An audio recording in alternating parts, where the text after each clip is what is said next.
detik-detik ini, hari-hari ini, jam-jam ini adalah detik-detik perasaan kami campur aduk. Syukur, haru, senang, bahagia, dan cemas. Ibarat seorang ibu, inilah detik-detik ibu yang menanti kelahiran sang jabang bayi. Ibu yang hamil tua, yang dalam hitungan jam atau hitungan hari akan lahir, itu perasaannya nggak karu-karuan. Ini ada ibu hamil di sini, Bu Anizar ini. Ya, dalam beberapa hari ini insya Allah akan lahir, mudah-mudahan perempuan.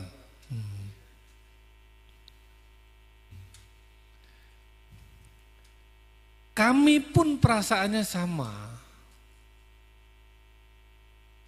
mau meluluskan santri itu seperti seorang ibu yang mau melahirkan.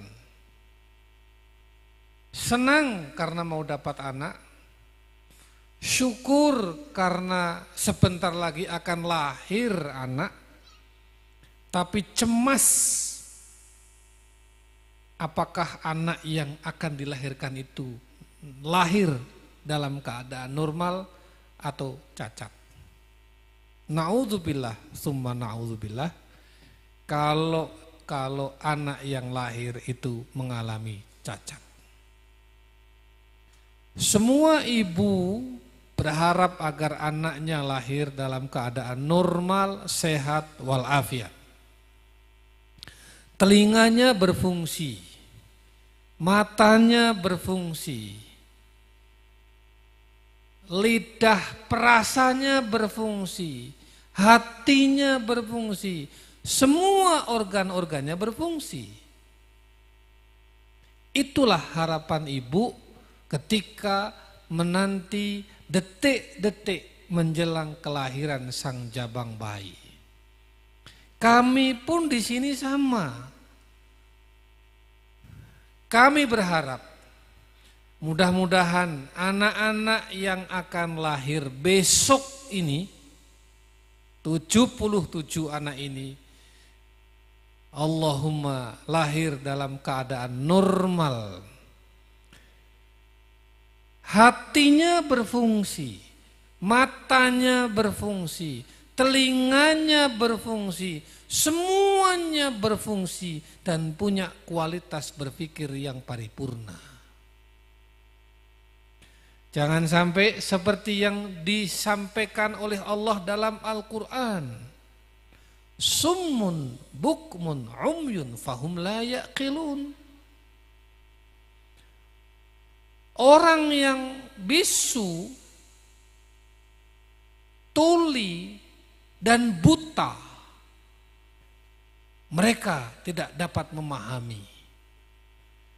Tentu yang dimaksud summun bukmun umyun fahum la yaqilun, yang dimaksud buta, yang dimaksud tuli, buta, bisu, bukan tuli, buta atau bisu secara fisik, secara medis. Kalau orang tidak bisa melihat matanya, maka kalau itu alasannya medis, fisik, datangnya ke dokter untuk dioperasi, diobati. Kalau orang punya telinga, tuli, gak bisa mendengar karena alasan fisik dan medis, datangnya ke dokter THT untuk diobati. Tetapi yang dimaksud oleh Al-Quran adalah orang yang lahum qulubun la yafqahuna biha. Ada dalam ayat lain. Walahum a'yunun la yubsiruna biha. Walahum adhanun la yasma'una biha. Ulaika kal an'am bal hum adall. Yang dimaksud summun bukmun umyun dalam Al-Quran itu bukan fisik. Tetapi orang yang punya hati, tapi hatinya tidak bisa merasa, hatinya tumpul. Orang yang punya mata, tapi nggak bisa melihat kebenaran. Orang yang punya telinga, tapi nggak bisa mendengarkan nasihat yang baik. Orang yang punya mulut bisa bicara, tapi dia tidak bisa bicara atau dari mulutnya tidak bisa keluar kata-kata yang baik. Itulah summun bukmun umyun fahum la yaqilun. Itulah lahum qulubun la yafqahuna biha walahum a'yunun la yubsiruna biha walahum adhanun la yasma'una biha ulaika kal an'am balhum adall. Yang seperti ini lebih rendah daripada binatang. Kalau mata hanya sekedar bisa melihat, mata ayam juga bisa melihat. Mata kambing juga bisa melihat. Tapi apa bedanya penglihatan kambing dengan penglihatan manusia? Kalau hanya bisa mendengar, telinganya kucing bisa mendengar. Telinganya harimau juga bisa mendengar. Tapi harus ada beda antara telinga manusia, cara dia mendengarkan, dan telinganya binatang, cara dia mendengarkan suara-suara. Itulah laqad khalaqnal insana fi ahsani taqwim. Kita ini sudah diciptakan oleh Allah dengan sesempurna-sempurnanya ciptaan. Jangan sampai kemudian semua yang ada di dalam tubuh kita ini tidak berfungsi sebagaimana yang Allah dan Rasulnya inginkan. Kalau begitu nanti summa radadnahu asfala safilin.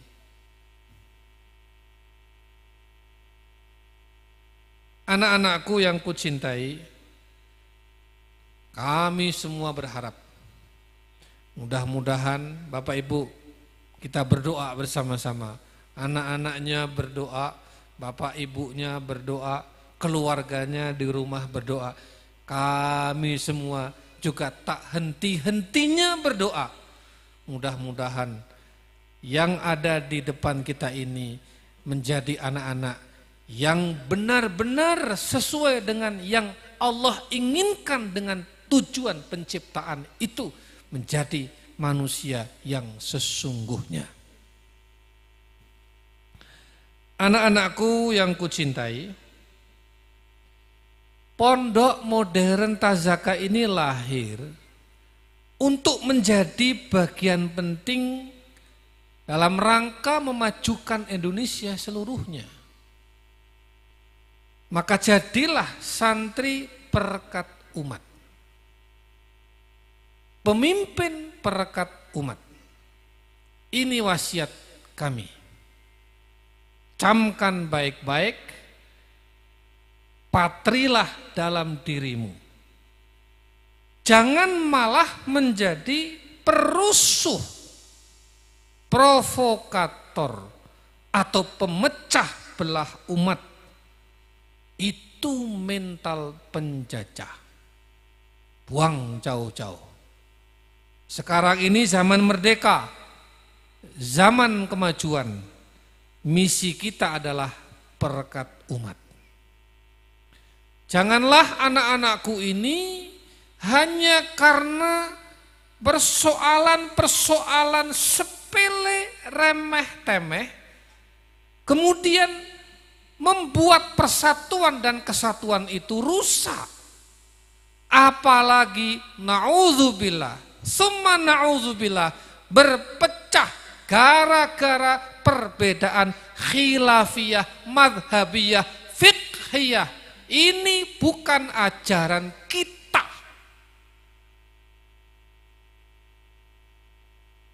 Oh, di sana tarawihnya 11. Oh, di sana tarawihnya 23.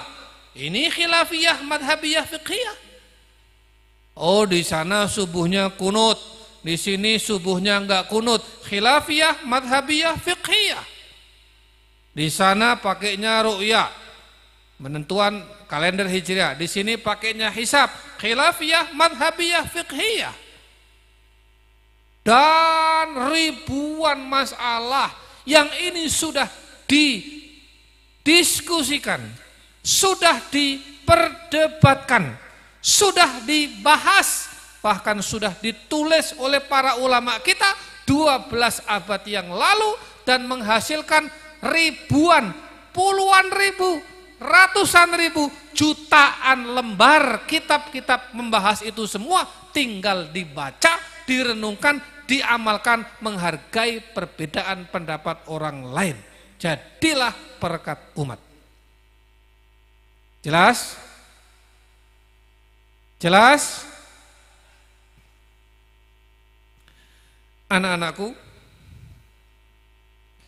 kerja keras keumatan harus berada dalam bingkai ukhuwah Islamiyah. Jangan sampai kita kerja untuk umat tapi bingkainya bukan ukhuwah Islamiyah. Lalu apa?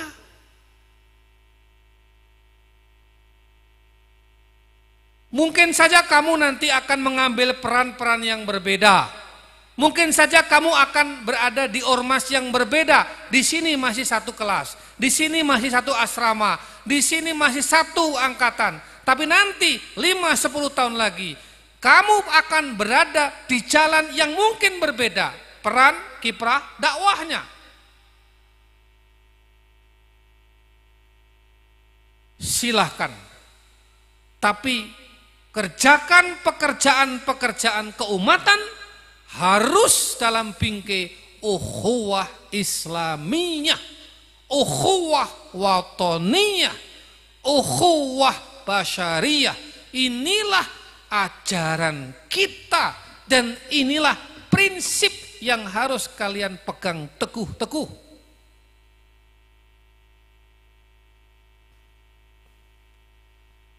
Orang NU anaknya banyak di sini. Orang Muhammadiyah juga banyak di sini. Anaknya orang-orang Persis juga banyak. Anaknya orang-orang Al-Irsyad ada anak-anaknya orang dari Matlaul Anwar, Rifaiyah, ada juga yang dari bapak ibunya nasionalis. Sukunya berbeda, tadi disebutkan Kiai Bisri, di Jawa, Sunda, Bugis, Batak, apalagi Sasak, dan lain sebagainya. Semua ditampung di pondok ini tanpa membeda-bedakan. Semua berdiri sama tinggi, duduk sama rata. Inilah cara kita merawat Indonesia. Jangan ngajari pesantren Bhinneka Tunggal Ika. Di pesantren Bhinneka Tunggal Ika itu bukan slogan, tapi amaliyah sehari-hari sudah khatam. Pancasila jangan ngajari pesantren Pancasila. Pancasila di pesantren 5 sila bukan dihafal, tapi dihafal dan dikerjakan, diamalkan menjadi spirit keseharian santri. Sudah khatam.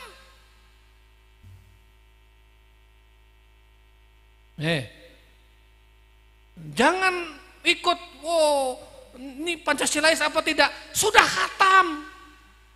Kita sudah khatam itu. Kamu nasionalis tidak? Sudah khatam itu. Kita berbeda. Berbeda. Cara kita merawat Indonesia ini seperti yang diinginkan oleh the founding fathers, para pendiri Republik Indonesia. Membiarkan Indonesia dalam kemajemukan. Maka di sini anak orang Jawa, Sumatera, Bugis, Sasak, apalagi Sunda, tidak ada masalah. Bergaul bersama, bersinergi, berkolaborasi, pinjam meminjam, tukar menukar, tidak ada masalah. Itu spirit kamu bawa Kamu bawa ajaran ini untuk mengajari Indonesia seluruhnya bahwa Bhinneka Tunggal Ika ada, masih bertahan di pesantren. Pancasila masih ada, masih bertahan di pesantren.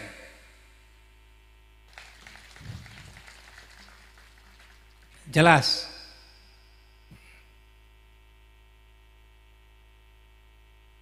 Ketahuilah anak-anakku, menjadi pimpinan pesantren itu bukan sekedar menjadi manajer atau direktur, tetapi menjadi pimpinan pesantren itu mengelola kehidupan. Menjadi kiai pesantren itu enggak mudah.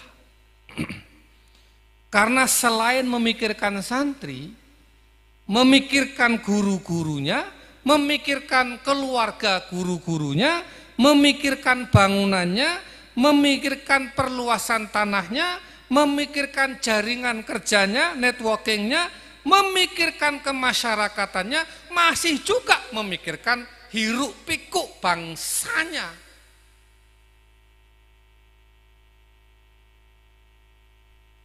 Orang datang ke pesantren itu mulai dari bertanya tentang pesantren, bertanya tentang kapan ada ujian masuk, sampai bertanya tentang bagaimana Pak negara ini, itu datang ke sini. Pertanyaannya dari pertanyaan yang santri sampai pertanyaan cara mengelola negara ini.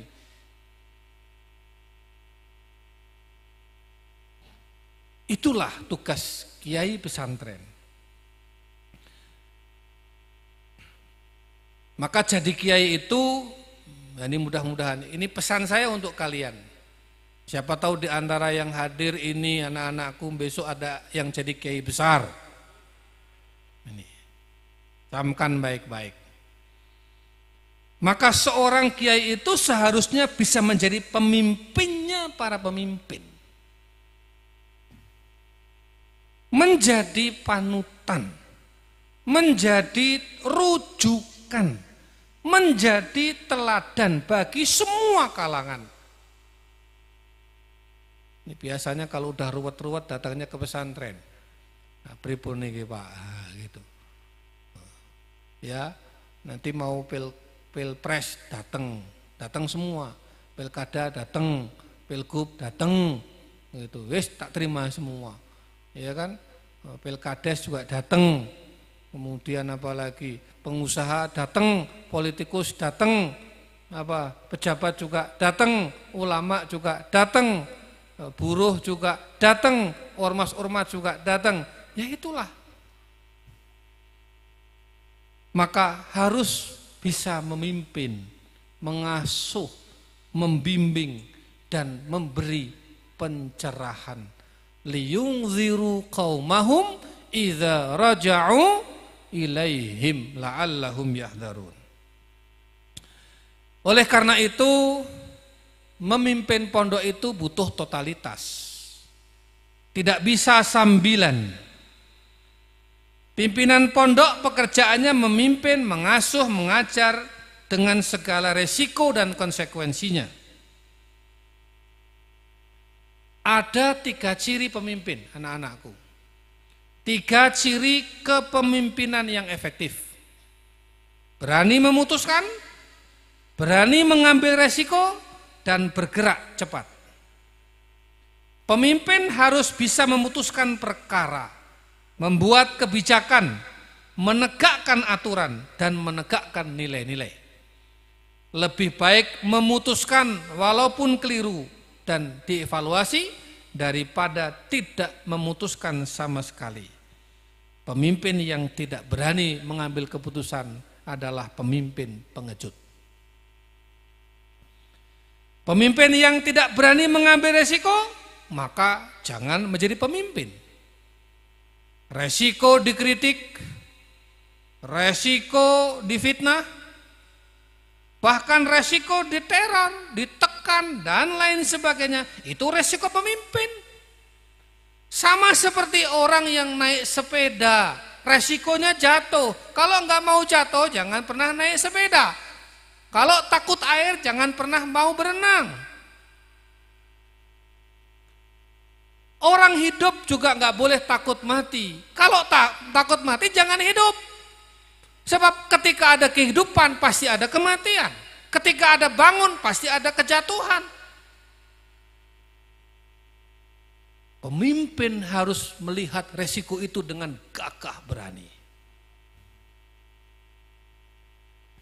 Pemimpin itu kata kuncinya adalah amanah dan tanggung jawab. Al-amanah wal mas'uliyah. Hadis Nabi, kullukum ra'in wa kullukum mas'ulun an ra'iyatihi. Saya tegaskan bahwa banyak guru merasa tanggung jawabnya hanya mengajar dan memintarkan anak secara akademik. Ini belum lengkap. Bukan sekedar mengajar, menyampaikan ilmu dan membuat pintar secara akademik, tapi lengkapi, harus mendidik, melahirkan anak-anak yang berkarakter dan berakhlakul karimah. Jangan sampai pemimpin tidak mengerti apa yang dikerjakannya. Pemimpin tidak paham tanggung jawabnya. Jika kalian pemimpin, maka kalian harus tahu bidang pekerjaanmu dan seberapa besar tanggung jawabmu. Jangan sampai tidak tahu sama sekali. Jahil murokab. Pemimpin harus berotak besar, berkapasitas besar, dan melakukan kerja-kerja besar. Otak kecil tidak bisa memimpin. Kapasitas kecil tidak cukup untuk melakukan pikiran-pikiran dan pekerjaan-pekerjaan besar. Ibarat komputer, Pentium 1 itu sekian tahun yang lalu hebat, tapi Pentium 1 digunakan hari ini tidak bisa untuk mengerjakan pekerjaan-pekerjaan hari ini dengan komputer ala 5-10 tahun yang lalu.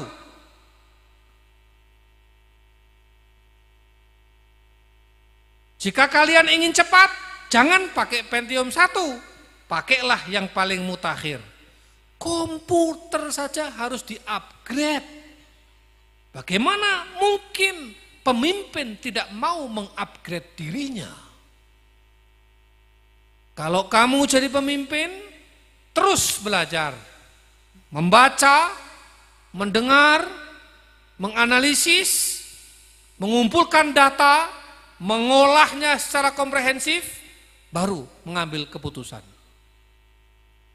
Anak-anakku, pemimpin itu mendengar, membaca, mengolah, dan memutuskan. Jangan cuma bisa mendengar, tapi enggak membaca. Atau hanya bisa membaca, tapi tidak mau mendengar. Bisa membaca, mau mendengar, tapi enggak bisa mengolah. Pemimpin yang tidak bisa mengolah akan diolah orang lain. Pemimpin yang tidak bisa memerintah akan diperintah oleh orang lain. Itulah pemimpin proksi punika. Jangan sampai kalian besok kalau jadi pemimpin, menjadi pemimpin kaki tangan orang lain. Oleh karena itu, otakmu harus besar. Pikiranmu harus besar, hatimu juga harus besar, supaya kalian bisa melakukan pekerjaan-pekerjaan besar. Anak-anakku yang kucintai, tetaplah dalam kesalehan. Jangan keluar. Apapun kalian, tetap soleh. Tapi soleh saja enggak cukup, harus musleh. Baik saja enggak cukup, karena soleh, baik untuk diri sendiri. Muslih memperbaiki lingkungannya. Jadi kebaikanmu harus bisa berpengaruh pada lingkungan. Kalau kamu diberi kekuatan, kekuatanmu harus bisa mempengaruhi lingkungan menjadi lebih baik. Tetaplah dalam kesolehan. Mintalah petunjuk Allah. Tiap saat, tiap hari, jangan lupa mohon hidayah. Karena menurut saya tidak ada yang lebih mahal dalam hidup ini kecuali hidayah. Apa artinya jabatan tanpa hidayah? Jabatan itu akan membuat dia tersungkur kalau tanpa hidayah. Apa artinya kekayaan tanpa hidayah? Kekayaan di tangan orang yang gak dapat hidayah, kekayaannya akan menghancurkannya. Popularitas tanpa hidayah. Bayangkan orang populer, orang dikenal di mana-mana. Kalau tidak ada hidayah, dia akan terjerumus, tersungkur, jatuh karena popularitasnya itu. Termasuk ilmu, bahkan keulamaanmu. Ini pesan, wasiat, catat baik-baik. Kalau kamu jadi ulama sekalipun, keulamaanmu harus dalam bimbingan hidayah. Betapa banyak ulama tergelincir karena tidak dapat hidayah. Jelas? Na'udzubillah, summa na'udzubillah.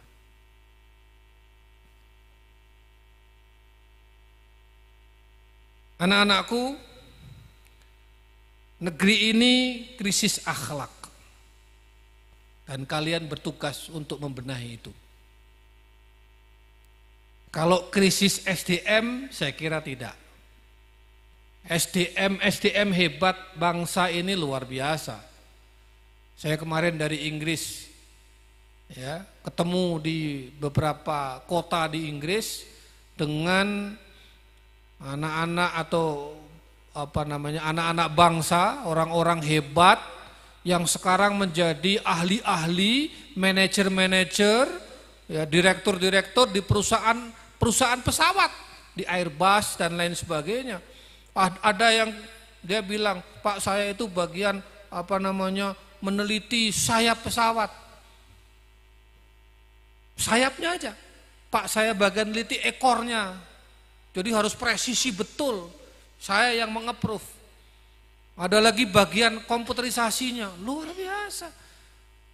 Bayangkan perusahaan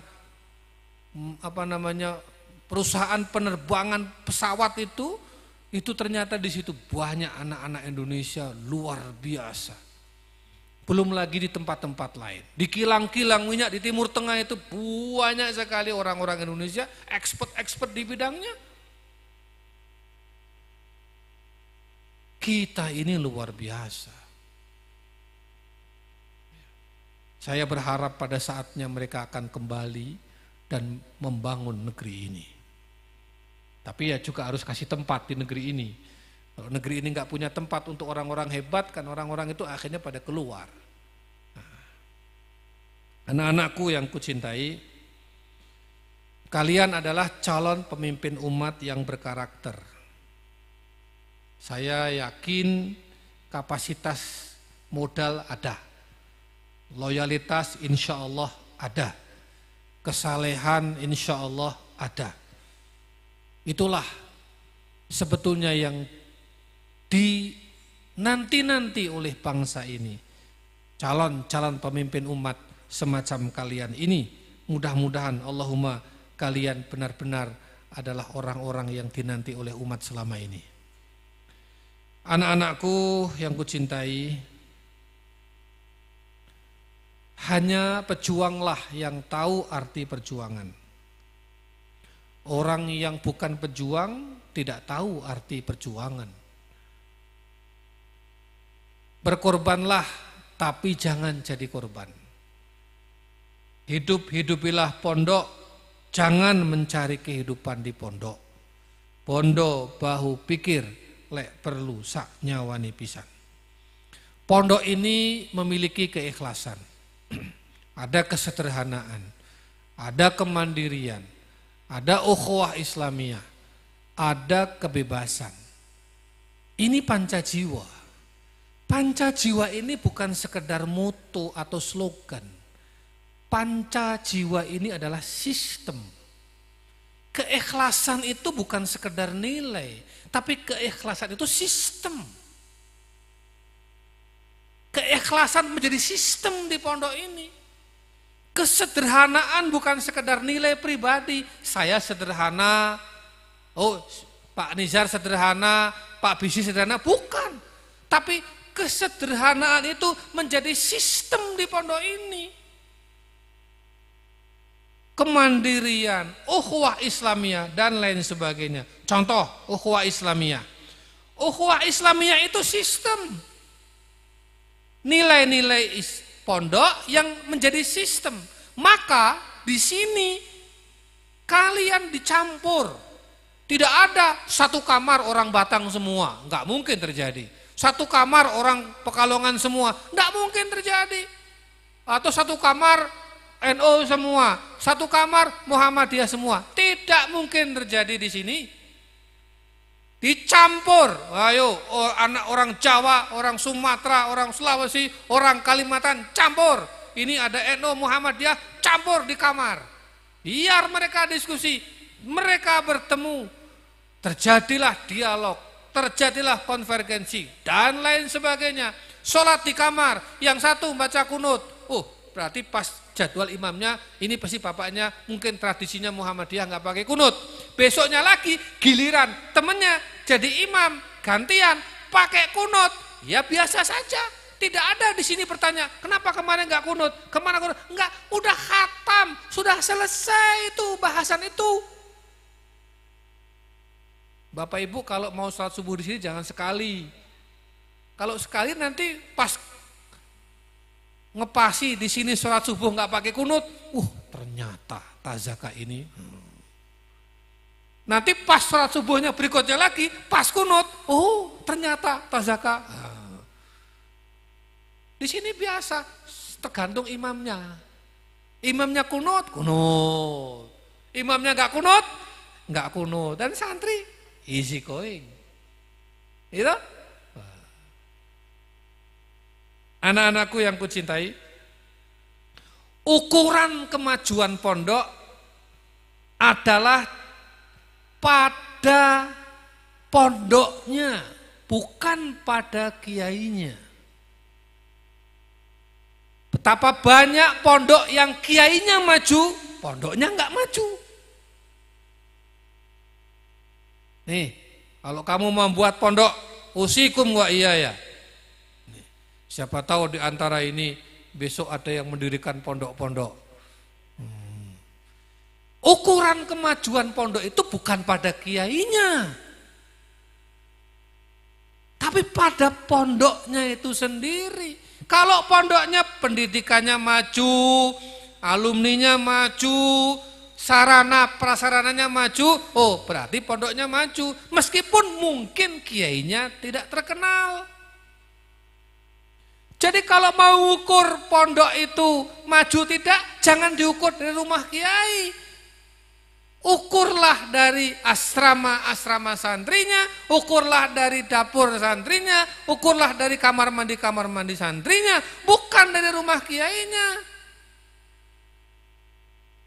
Banyak yang rumah kiainya lebih buruk daripada pondoknya, tapi banyak juga yang lebih baik daripada pondoknya.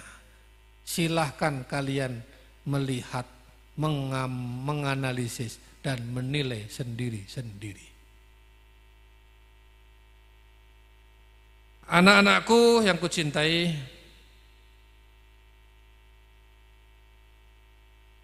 pondok ini didedikasikan untuk mendidik orang-orang yang mau mendidik. Buat apa melahirkan orang pinter tapi enggak mau mendidik?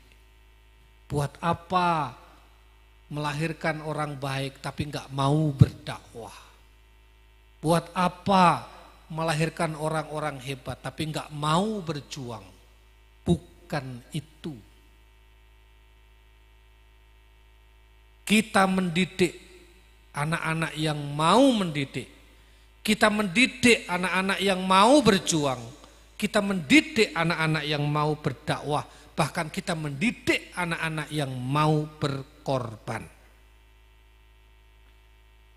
Anak-anakku yang kucintai, jangan sampai kita terjebak dalam stigma pemikiran yang mempertentangkan antara modernitas dan tradisionalitas. Ini pesan saya. Kita ini modern, tapi tetap tradisional. Ada juga yang tradisional, tapi ternyata modern.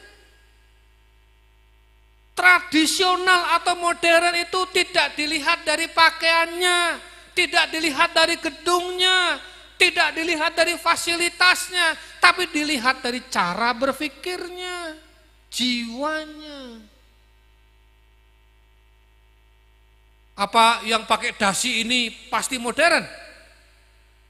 Apa yang pakai jas dasinan begini pasti modern? Belum tentu. Kampungan juga banyak. Kadang-kadang yang pakai sarung sederhana, oh ternyata berpikirnya maju ke depan, jauh modern, banyak juga. Jangan melihat orang dari itu. Apalagi mendikotomi pondok salafiyah, asriyah, itu sudah usang, sudah selesai, sudah khatam, sudah lagi bukan bahasan kita. Bahkan kita sekarang sedang membangun gimana caranya pondok-pondok asriyah, pondok-pondok modern, dan pondok-pondok salafiyah bisa bersinergi, bisa berkolaborasi, maju bareng untuk Indonesia.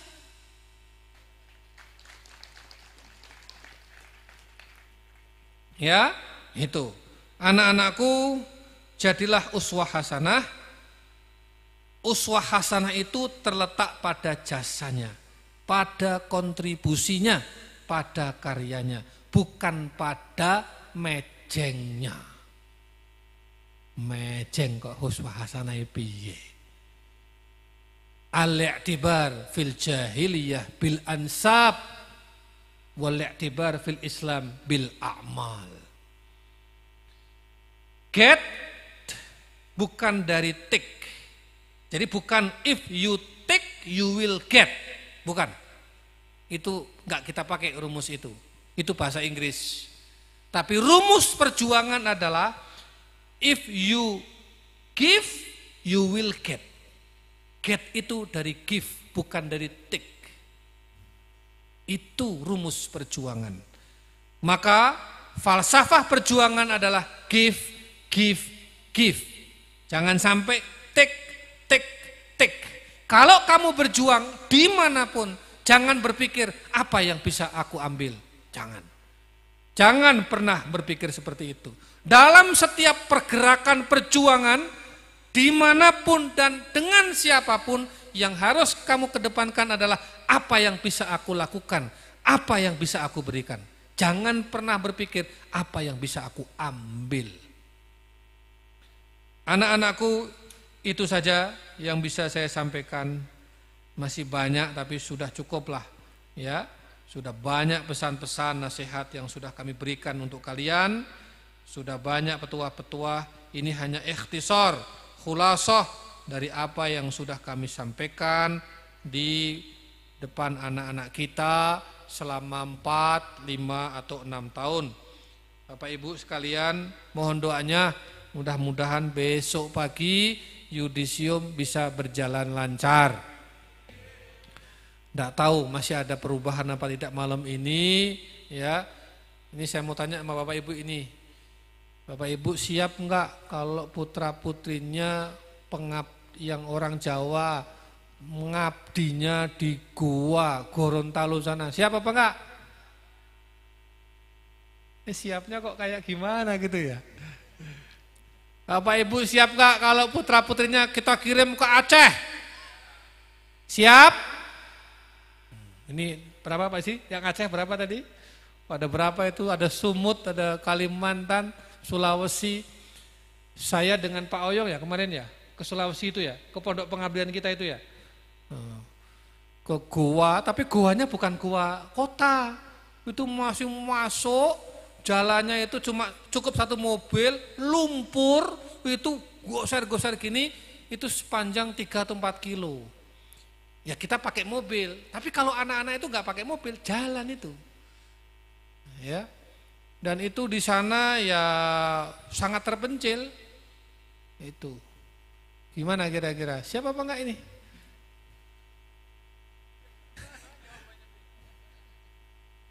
Anak-anak siapa apa enggak?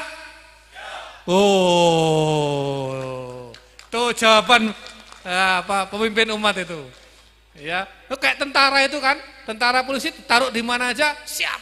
Udah mau taruh di Papua, mau taruh di mana itu, Aceh, mau taruh di Timur Leste itu, nggak ada kata-kata tentara polisi siap, gitu aja. Tapi ini luar biasa. Saya kasih tahu sedikit ini. Setiap tahun kami menerima laporan anak-anak pengabdian. Kalau liburan itu anak-anak yang dari mana-mana itu dikumpulkan, tak suruh cerita. Kami ini mendengarkan cerita anak satu persatu. Semuanya cerita tentang pengabdiannya. Tahu enggak Bapak Ibu? Dari jam 8 malam habis Isya sampai jam 12 malam 4 jam kami dengarkan anak-anak itu satu persatu cerita tentang suka dukanya di pengabdian. Dan kami itu terharu, bahkan Pak Bisri sempat meneteskan air mata itu. Kenapa? Saya tunggu-tunggu 4 jam itu. Ada enggak kata atau kalimat mengeluh? Saya tunggu. Padahal kalau ngeluh juga enggak apa-apa. Saya paham. Tapi saya tunggu 4 jam, Pak Bisri ya. Tidak ada satupun kata kalimat yang nadanya pesimis atau mengeluh, tidak ada. Yang ada bangga dia. Ustaz, kami ini Masya Allah ini nggak pakai sepatu, kami mandiin anak-anak itu, wah itu ada ini, wah kami itu nebang pohon, kemudian ini kami ngajar malam-malam, ternyata ini anginnya begini Ustaz, wah itu ada harimau juga lewat Ustaz, begini gimana itu, terus gimana? Ya saya Bismillahirrahmanirrahim aja udah itu.